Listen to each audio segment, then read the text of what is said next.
Y Víctor Hugo, en octubre, septiembre del año 2003, yo tenía como principal actividad la cátedra en la universidad, daba clases en sociología. Paralelamente teníamos un programa nocturno muy influyente en la época que se llamaba El Pentágono. Inicialmente martes y jueves, 1 hora, y luego cuando las cosas se pusieron muy complicadas, incluso domingo, 3 veces por semana, de análisis político. A través de un canal de red nacional. Y la tercera actividad que hacíamos era el vínculo, el acompañamiento a los distintos sectores sociales.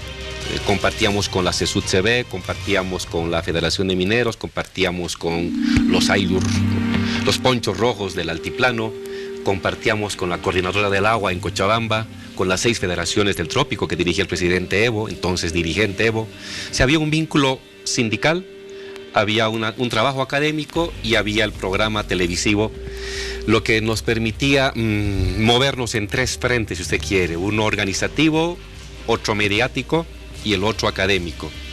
Y es en esas circunstancias que se vinieron estos sucesos tan terribles para Bolivia. En ese momento no estaba todavía en el análisis, en el cálculo de las posibilidades, la intención de Álvaro García Linera, la posibilidad de ser un candidato años después, nada menos que al lado de don Evo Morales Saima, que era uno de los principales protagonistas precisamente de ese octubre. No, nunca lo habíamos pensado, pero lo que sí habíamos hecho, y usábamos la cátedra para ello y el medio de comunicación, también dirigía el informativo de las 8 de la noche, y el vínculo con los sectores sociales para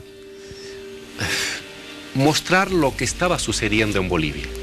Lo que pasa es que en esos tiempos, Víctor Hugo, había muy pocos analistas políticos que entendían lo colectivo, los movimientos sociales. Todos se habían especializado en temas de partidos políticos, gobernabilidad, pactos parlamentarios, y eso había quedado barrido. Y entonces éramos pocos las personas que decíamos, oigan, esto no es de un día. No, sí, en calidad de analista, Álvaro García Linera prácticamente salía en todos los noticieros por lo menos 3-4 veces por semana. Y lo que decíamos, mostrábamos la profundidad de la crisis. No solamente había una crisis económica, había una crisis política, sino que había una crisis de credibilidad moral. Y cuando se rompen los parámetros de la credibilidad moral entre gobernantes y gobernados, esa es una crisis total.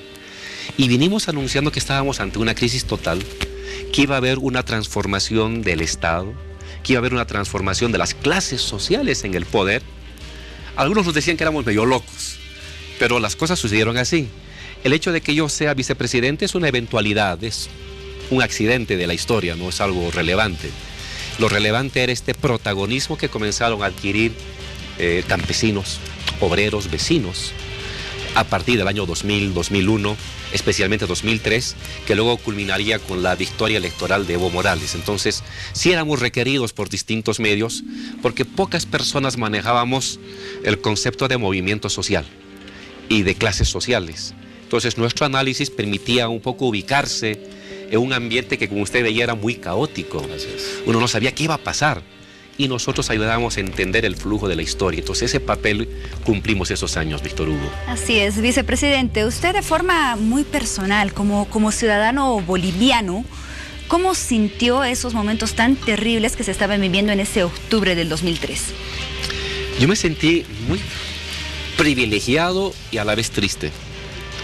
Privilegiado porque tenía el vínculo con dirigentes, con Felipe Quispe, con Evo Morales, con Óscar Olivera, con los dirigentes de FEJUVE del Alto, que tuvieron un gran protagonismo.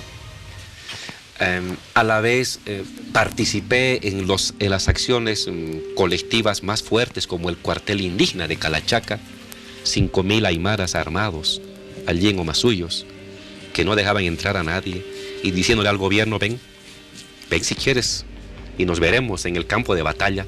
Yo estuve ahí adentro. Estuve en el Alto. De hecho, el 17 cae Sánchez Lozada y yo había estado en la zona de Villa Ingenio desde el día 16, en la tarde. Y para regresar a la ciudad tardé 16 horas caminando porque todo estaba bloqueado y la gente en las calles con sus barricadas, llorando a sus muertos, celebrando la victoria. Y por donde uno caminaba, lo hacían parar, le hablaban, lloraba la gente, le hablaba de que un primo, de que un amigo había sido baleado injustamente, y algunos le invitaban un vaso de cerveza para celebrar que el gringo se había ido. Entonces pude vivir esta tristeza que golpeó a la ciudadanía alteña. Compartí con ellos lo poquito que podía. No fui un bloqueador del Alto, pero sí estuve en las calles, sí estuve en Villa Ingenio, sí llegué a La Ceja el día 18, y encima La Ceja estaba bloqueada porque un tren, unos vagones de tren, la gente las habían empujado y habían hecho caer a la autopista y no podía pasar las movilidades. Entonces era un caos en términos de movilización, pero la alegría de los alteños de haber ganado era indescriptible, pero también la tristeza. Murieron más de 70 personas. Está en mi memoria la muerte de la niña Marlene Rojas en Guarizata. Usted hablaba de septiembre.